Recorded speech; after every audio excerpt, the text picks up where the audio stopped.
ये समझना चाहिए हर एक इंसान को कि 100% चीज़ें तो कभी किसको मिलती नहीं है जी।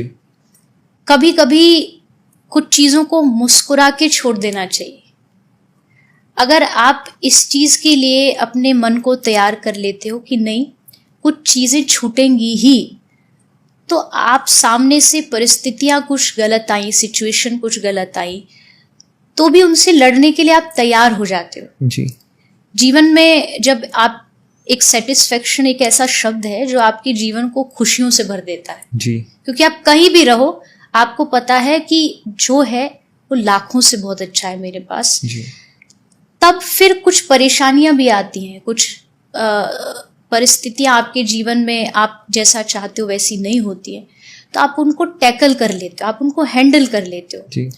और भगवान ये कह लीजिए परिस्थिति दे ही इसलिए रहे आपको कि आप उसमें निखर के आओ। जी। मैं कहती हूँ कि बिखरेंगे नहीं तो निखरेंगे कैसे। जी। आपको निखरने के लिए कभी कभी थोड़ा बिखरना जरूरी होता है और ये बात हम नहीं जानते, ये बात भगवान जानता है। जी, जी। क्योंकि जब एक सुनहार कुछ बना रहा होता है तो वो अपने उस आभूषण को बनाने के लिए, उस चीज को बनाने के लिए उसको तपाता है जी।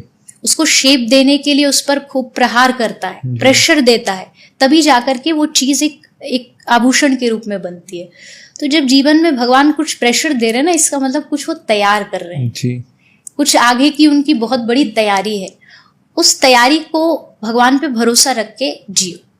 ये तभी आ सकता है, यहीं पे काम आती है आध्यात्मिकता। आध्यात्मिकता आपको इस विचार से सोचने पे मजबूर कर देती है कि नहीं, अगर भगवान ने इस परिस्थिति में डाला है तो इसका मतलब है वो निकालने की भी सामर्थ्य रखता है। मुझे उस पर भरोसा है कि अगर उसने इस गड्ढे में मुझे गिरने दिया तो हाथ दे के भी वो ही बाहर निकालेगा। और यही भरोसा, यही विश्वास है। तो अगर आप परिस्थितियों से बाहर निकलना चाहते हो तो आपको थोड़ा सा आध्यात्मिकता की ओर जाना पड़ेगा। बातें तो बहुत आसान है, मैं आपसे अभी बोल दूं कि परेशानियों परेशान नहीं होना, ये जानते सभी है जी। पर वही वाली बात है कि जब तक मेडिसिन ली नहीं जाएगी ना तब तक उसका असर नहीं दिखेगा। तो जब तक आप खुद जीवन में आध्यात्मिक बनोगे नहीं, भक्ति नहीं करो, भजन नहीं करोगे। भजन शब्द सुनने में लोगों को बड़ा हंसी आती है, भक्ति, अरे क्या भक्ति है, कोई उम्र है भक्ति की। पर जब इसी उम्र में भगवान की शरण में नहीं जाओगे तो ये परेशानियां तुम्हें 2 मिनट में डिप्रेशन, एंजाइटी, जो भी हम टर्म्स बोल रहे हैं, ये उस ओर लेकर के जाइए आपको। लेकिन जिसके जीवन में आध्यात्मिकता, लाख कोशिश कर लो आप, कोई अच्छा संत हो, महापुरुष, उसको आप डिप्रेशन में लाके दिखा दीजिए, किसी भी टोने टोटके से लाके दिखा दीजिए, क्योंकि वो समझ चुके हैं कि परिस्थितियां अच्छी बुरी सब उसके द्वारा दी गई है और मुझे उनसे लड़ना है और आगे बढ़ना है। तो ये चीजें भक्ति मदद करती है। इसलिए अपना जो भी जीवन हम जी रहे हैं, भले आज हम जिस भी चीजों पे बातें कर रहे हैं,